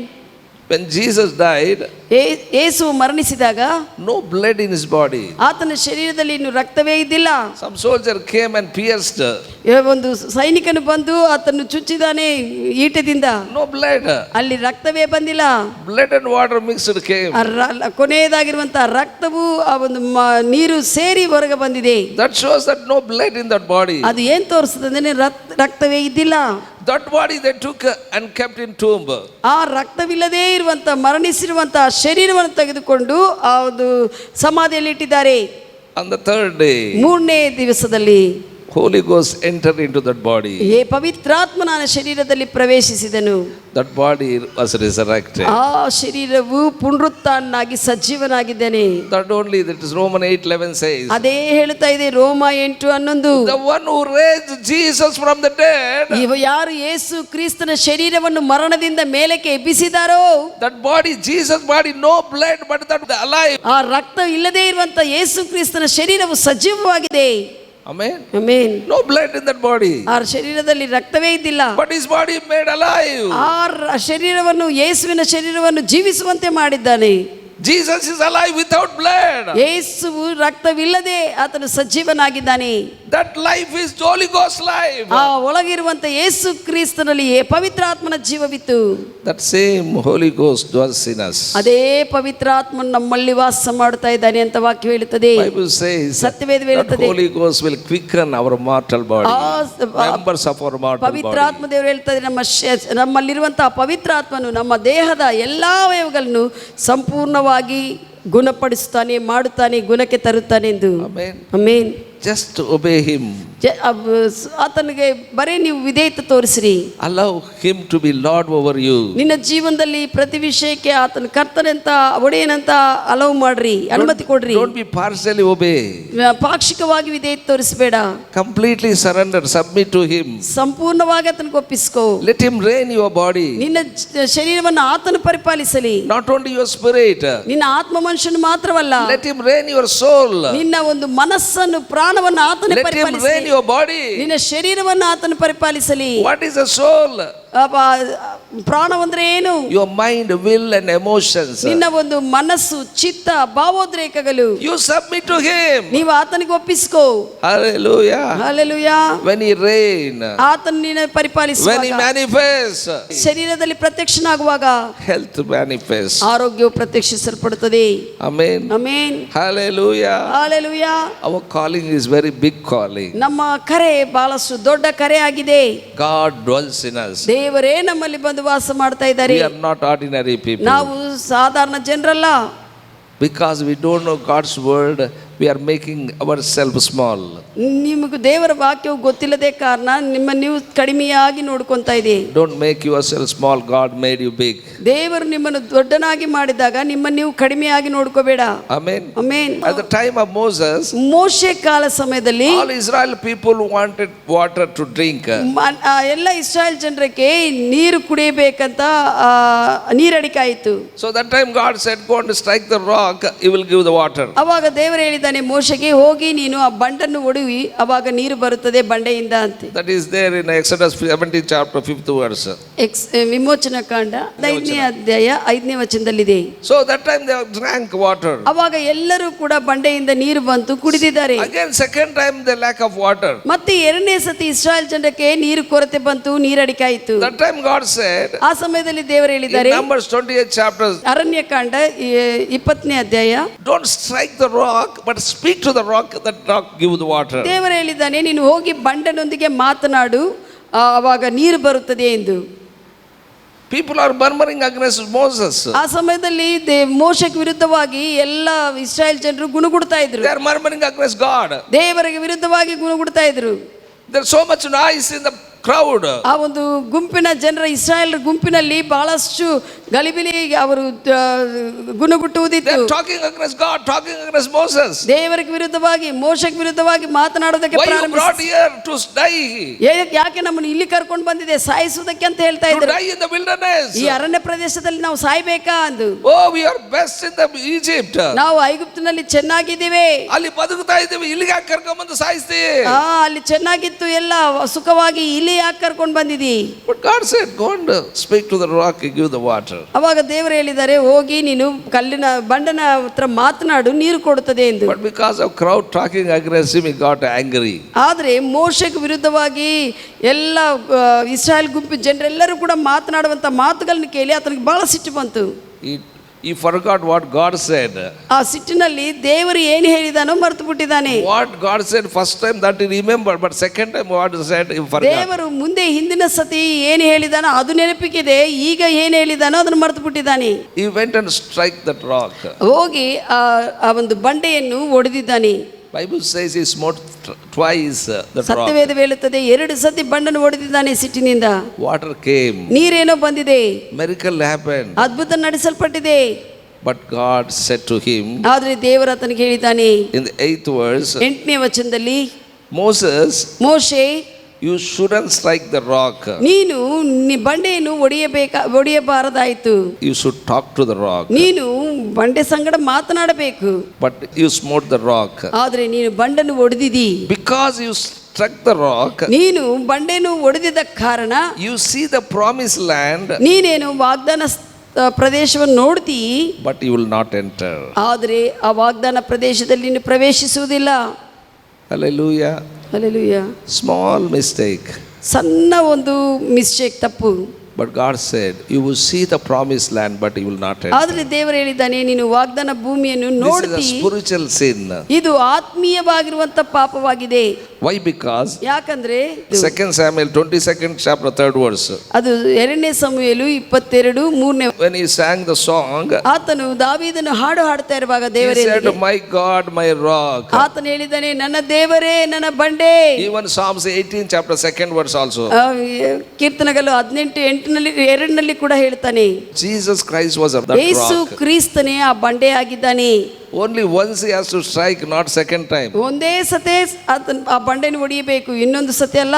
Hallelujah. ಹಲ್ಲೆಲೂಯಾ. ಯೇಸು ಕ್ರಿಸ್ತನ ಒಂದೇ ಸತಿ ಸಿಲುಬೆಗೆ ಹೋಗಬೇಕು, ಮತ್ತೆ ಮತ್ತೆ ಹೋಗೋದಿಲ್ಲ.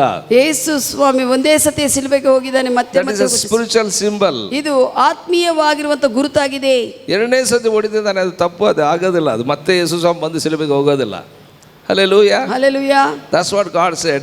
You will see the promised land, you won't enter, because second time also he struck the rock. ದೇವರು ಆತ್ಮೀಯವಾಗಿ ವಿಷಯಗಳು ನೋಡಿ ಹೇಳಿದ್ದೇನೆಂದ್ರೆ, ನೀನು ವಾಗ್ದಾನ ಭೂಮಿಯನ್ನು ನೋಡ್ತಿ, ಆದರೆ ಅದರಲ್ಲಿ ಪ್ರವೇಶಿಸುವುದಿಲ್ಲ. Amen.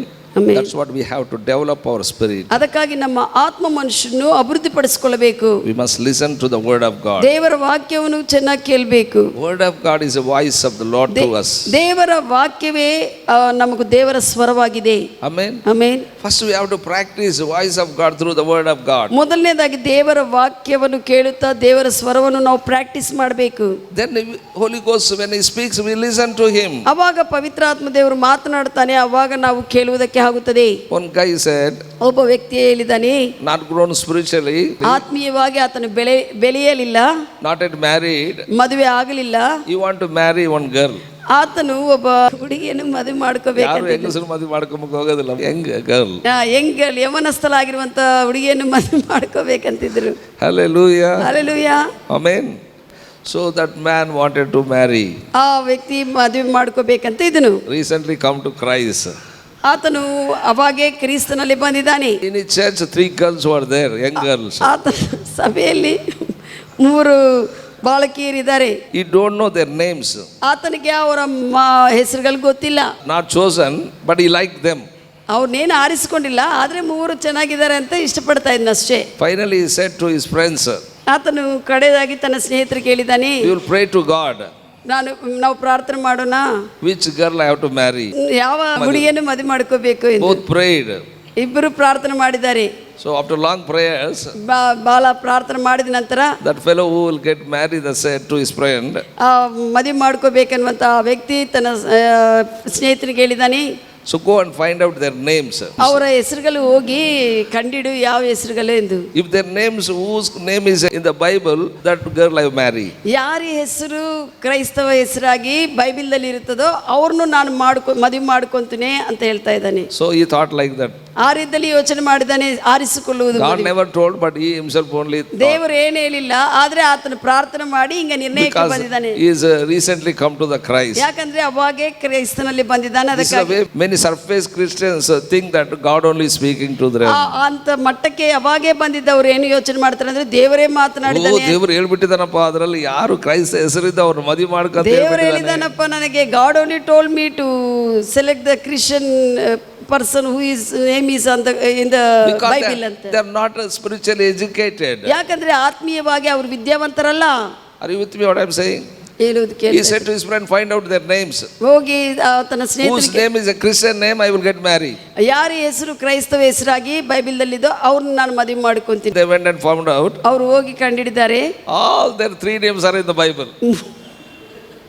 3 ಹೆಸರುಗಳು ಕೂಡ ಬೈಬಲ್ನಲ್ಲಿ ಇತ್ತು. ಇವಾಗ ಇವ್ರು ಏನ್ ಮಾಡ್ಬೇಕು? 3 ಮದುವೆ ಮಾಡ್ಕೋಬೇಕು. ಈಗ ಏನ್ ಮಾಡ್ಬೇಕು? 3 ಮದುವೆ ಮಾಡಿ. ಒಬ್ಬರ ಹೆಸರು ಗ್ಲೋರಿ, ಒಬ್ಬರ ಹೆಸರು ಮರ್ಸಿ, ಒಬ್ಬರ ಹೆಸರು ಗ್ರೇಸ್. ಒಬ್ಬರ ಹೆಸರೇನು ಗ್ಲೋರಿ, ಒಬ್ಬರದೇನೋ ಮರ್ಸಿ, ಇನ್ನೊಬ್ಬರದೇನೋ Gracie. Again he was in confusion. ಮತ್ತೆ ಆತನಿಗೆ ಕನ್ಫ್ಯೂಷನ್ ಆಯಿತು. If we ask some people, ನೀವು ಕೆಲವ್ರನ್ನು ಕೇಳಿದ್ರೆ how to get a word from the Lord, ಹೇಗೆ ನೀನು ದೇವರಿಂದ ವಾಕ್ಯವನ್ನು ಹೊಂದಿಕೊಂಡಿದೀಯ ಅಂತ ಕೇಳಿದ್ರೆ, they will say that I will close eyes, I will open Bible. ಅವ್ರು ಹೇಳ್ತಾರೆ ನಾವು ಕಣ್ಣುಗಳು ಮುಚ್ಚಿಕೊಂಡಿದ್ದೇವೆ, Bible ತೆರೆದಿದ್ದೀನಿ. Which words my focus comes, that only God speaks. ನಾನು ತೆರೆದಿದ್ದಾಗ ಯಾವ ವಾಕ್ಯದ ಮೇಲೆ ನನ್ನ ದೃಷ್ಟಿ ಹೋಗುತ್ತದೋ ಅದನ್ನು ನಾನು ಕಂಡಿಡ್ತೀನಿ. ಅದೇ ದೇವರು ನನ್ನ. This is in the beginning of times, we too also did it. ಪ್ರಾರಂಭದಲ್ಲಿ ಇದು ಎಲ್ಲರೂ ಕೂಡ ಮಾಡ್ತಾರೆ, ನಾವು ಕೂಡ ಮಾಡಿದ್ದೇವೆ. But not all the time. ಆದರೆ ಯಾವಾಗಲೂ ಅದಲ್ಲ. We have to grow spiritually. ಆತ್ಮೀಯವಾಗಿ ಬೆಳೆಯಬೇಕು. Hallelujah. Hallelujah. Everybody knows Bible well. ಪ್ರತಿಯೊಬ್ಬರಿಗೆ ಬೈಬಲ್ ಚೆನ್ನಾಗಿ ಗೊತ್ತಿದೆ. Open center, ಮಧ್ಯದಲ್ಲಿ ನೀವು ತೆರೆದಿದ್ರೆ Psalms comes. ಕೀರ್ತನೆಗಳು ಬರುತ್ತದೆ. If slight right side if it goes, ಸ್ವಲ್ಪ ಬಲಗಡೆಗೆ ಹೋಗಿದ್ರೆ ತೆರೆಯಕ್ಕೆ you will get Proverbs. ಜ್ಞಾನೋಕ್ತಿಗಳ ಪುಸ್ತಕ ಬರುತ್ತದೆ. Still more right side if you go, ಇನ್ನೂ ಸ್ವಲ್ಪ ಬಲಗಡೆಗೆ ಹೋಗಿದ್ರೆ Jeremiah and Lamentations. ಆ ಒಂದು ಇರ್ಮಿಯಾ ಮತ್ತೆ ಪ್ರಲಾಪಗಳ ಪುಸ್ತಕ ಬರುತ್ತದೆ. They don't go for Lamentations or Jeremiah because those who are disobeyed, all the curses are there in that book. ಅಲ್ಲಿ ಆದ್ರೆ ಆ ಭಾಗದಲ್ಲಿ ಹೋಗಿ ಬೈಬಲ್ ತೆರೆಯಕ್ಕೆ ಹೋಗೋದಿಲ್ಲ. ಪ್ರಲಾಪಗಳು, ಇರ್ಮಿಯಾ ಇವೆಲ್ಲ. ಯಾಕಂದ್ರೆ ಅವಿಧೇಯತೆ ತೋರಿಸುವವರ ಮೇಲೆ ಬರುವಂತ ಶಾಪಗಳಿದೆ ಅದರಲ್ಲಿ. They only open always Psalms. ಯಾವಾಗಲೂ ಕೀರ್ತನೆಗಳು ಮಾತ್ರ ತೆರಿತಾ ಇರ್ತಾರೆ. Are you with me what I am saying? Don't be like that. Spiritually grow, perfectly guided by inside. ಆ ರೀತಿಯಲ್ಲೆಲ್ಲ ಆತ್ಮೀಯವಾಗಿ ಬೆಳೆದು ಅಂತರಂಗದಿಂದ ನೀವು ಯಾವಾಗಲೂ ಕೂಡ ಆತ್ಮದಿಂದ ನಡೆಸಲ್ಪಡಬೇಕು. That's what Paul said, 1 Corinthians 13 chapter 11th verse. ಅದಕ್ಕಾಗಿ ಮೊದಲನೇ ಕೊರಿಂಥಿ 13ನೇ ಅಧ್ಯಾಯ 11ನೇ ವಚನದಲ್ಲಿ ಪೌಲನು ಹೇಳಿದಾನೆ. Paul said here, ಇಲ್ಲಿ ಪೌಲನು ಹೇಳ್ತಾ ಇದ್ದಾನೆ, when I am a child, ನಾನು ಚಿಕ್ಕ ಮಗುವನಾಗಿರುವಾಗ I spoke as a child. ನಾನು ಚಿಕ್ಕ ಮಗುವಾಗೇ ನಾನು ಮಾತನಾಡಿದೆ. When I grow up, ನಾನು ಬೆಳೆದಿದ್ದಾಗ I put away childish things. ಚಿಕ್ಕ ಮಕ್ಕಳ ವಿಷಯ, ಸ್ವಭಾವ ವಿಷಯಗಳನ್ನು ತೆಗೆದು ಹಾಕಿದ್ದೀನಿ. Amen. Amen. I tell you, put away childish things. ನಾನು ಹೇಳ್ತೀನಿ, ಸಭಾಪಾಲಕರು ಹೇಳ್ತಾ ಇದ್ದಾರೆ, ಚಿಕ್ಕ ಮಕ್ಕಳ ವಿಷಯಗಳನ್ನೆಲ್ಲ ತೆಗೆದು ಹಾಕಿರಿ. Then you grow up. ಅವಾಗ ನೀವು ಬೆಳೆಯುತ್ತೀರಿ. If you don't give up childish things, you don't grow. ನೀವು ಚಿಕ್ಕ ಮಕ್ಕಳ ವಿಷಯಗಳ ಹಾಗೆ ಆ ವಿಷಯಗಳನ್ನು ಬಿಟ್ಟು ಕೊಡದೇ ಇದ್ರೆ ನೀನು ಬೆಳೆಯುವುದಕ್ಕೆ ಆಗುವುದಿಲ್ಲ. Amen. Amen. Some people will come and testify, God spoke to me like that. We know that what all things they are saying. ಕೆಲವರು ಬಂದೇ ಹೇಳ್ತಾರೆ, ಇಲ್ಲಿ ದೇವರು ನನ್ನ ಸಂಗಡ ಹಿಂಗ ಮಾತನಾಡಿದಾನೆ, ಹಂಗ ಮಾತನಾಡಿದಾನೆ, ಗೊತ್ತಾಗ್ತಾ ಇರ್ತದೆ ಸಭಾಪಾಲಕರು ಏನು ಹೇಳಿದ್ರು. But put away childish things, you will grow up. ಚಿಕ್ಕ ಮಕ್ಕಳ ವಿಷಯಗಳು ತೆಗೆದು ಬಿಟ್ಟಾಗ ಮಾತ್ರ ನೀನು ಬೆಳೆಯುವುದಕ್ಕೆ ಆಗುತ್ತದೆ. Amen. Amen. Say after me. ಕಣ್ಣುಗಳು ಮುಚ್ಚಿಕೊಂಡು ಸಭಾಪಾಲಕರ ಹಿಂದೆ ಹೇಳ್ರಿ. Heavenly Father, ಪರಲೋಕ ತಂದೆಯೇ, I am your son. ನಾನು ನಿನ್ನ ಮಗನಾಗಿದೆ. I am born of God. ನಾನು ನಿನಗೆ ಹುಟ್ಟಿದೆ. Life of God is in me. ದೇವರ ಜೀವವು ನನ್ನಲ್ಲಿದೆ.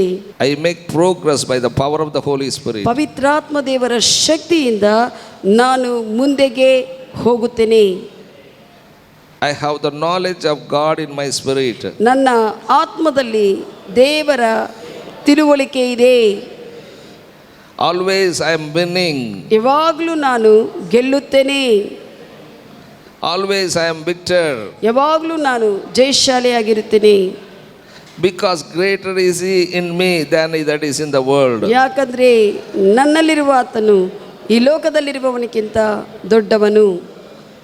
Say thank you, Heavenly Father, ಹೇಳ್ರಿ ಪರಲೋಕ ತಂದೆಯೇ ನಿನಗೆ ವಂದನೆ, making me victor. ನನ್ನನ್ನು ಜಯಶಾಲಿಯಾಗಿ ಮಾಡಿದಕ್ಕಾಗಿ ಸ್ತೋತ್ರ. Thank you, Heavenly Father, making me success. ನನ್ನನ್ನು ಸಫಲತೆಯಾಗಿ ಮಾಡಿದಕ್ಕಾಗಿ ತಂದೆಯೇ ವಂದನೆ. I am prospering every way. ಎಲ್ಲ ಕಡೆದಲ್ಲಿ ನಾನು ಅಭಿವೃದ್ಧಿ ಹೊಂದುತ್ತಾ ಇದ್ದೆ. I am moving forward in the name of Jesus. ಯೇಸು ಕ್ರಿಸ್ತನ ಹೆಸರಿನಲ್ಲಿ ನಾನು ಮುಂದೆಗೆ ಹೋಗುವಂತ ವ್ಯಕ್ತಿಯಾಗಿದ್ದೇನೆ. I see me moving forward. ನಾನು ಮುಂದೆಗೆ ಹೋಗುವುದನ್ನು ನಾನು ನೋಡುತ್ತಾ ಇದ್ದೆ. I see me getting benefits of the gospel. ಸುವಾರ್ತೆ ಸವಲತ್ತುಗಳೆಲ್ಲ ಕೂಡ ಲಾಭಕರವಾಗಿ ನನ್ನಲ್ಲಿ ಇರುವಂತೆ ನಾನು ನೋಡ್ತಾ ಇದ್ದೆ. I see me changing lives of the people. ಜನರ ಜೀವನಗಳು ನನ್ನಿಂದ ಮಾರ್ಪಡಿಸುವುದು ನಾನು ನೋಡ್ತಾ ಇದ್ದೆ. I thank you, Father. ತಂದೆಯೇ ನಿನಗೆ ಸ್ತೋತ್ರ. Your kingdom is working in me and through me. ನಿನ್ನ ರಾಜ್ಯವು ನನ್ನಲ್ಲಿ ನನ್ನ ಮುಖಾಂತರ ಕಾರ್ಯ ಮಾಡುತ್ತಾ ಇದೆ. I thank you, Father. ತಂದೆಯೇ ನಿನಗೆ ಸ್ತೋತ್ರ. Heaven is working in me and through me. ಪರಲೋಕವು ನನ್ನಲ್ಲಿ ನನ್ನ ಮುಖಾಂತರ ಕಾರ್ಯ ಮಾಡುತ್ತಾ ಇದೆ. I am never to be the same. ನಾನು ಇದ್ದ ಹಾಗೆ ಇರುವುದಿಲ್ಲಪ್ಪ. In the name of Jesus Christ. ಕರ್ತನಾದ ಯೇಸು ಕ್ರಿಸ್ತನ ಹೆಸರಿನಲ್ಲಿ. Amen. ಆಮೆನ್.